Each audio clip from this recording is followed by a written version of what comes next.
আরে এরা এখানে কি বানাইতেছে? আরে এরা তো ফল দিয়ে রেসিপি বানাচ্ছে, আমিও বানাতে পারবো। এই যে আঙ্গুরগুলো নিয়ে নিলাম। আরে বৌমা তুমি আবার কি করতেছো? আরে মা এগুলো দিয়ে আমি রেসিপি বানাবো। প্রথমে আঙ্গুরগুলো ধুয়ে নিলাম, এরপর একটা একটা করে ছড়াতে লাগবে। আচ্ছা আমাকে দাও তো একটা খেয়ে দেখি। আরে এটা তো খুবই টক। হ্যাঁ মা ঠিক বলছো, এটা কিন্তু অনেক টক। দাঁড়াও বড়গুলো ছুটে আনি।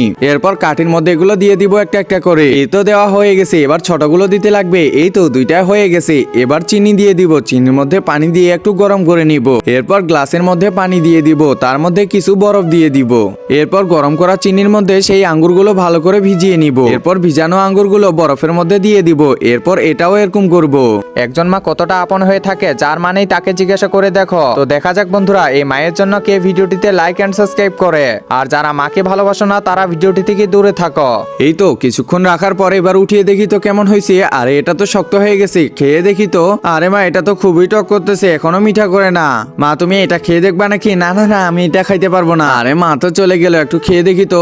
আরে এটা তো তাও টক করতেছে। এমন রেসিপি কে কে খেয়েছো কমেন্টে জানাও।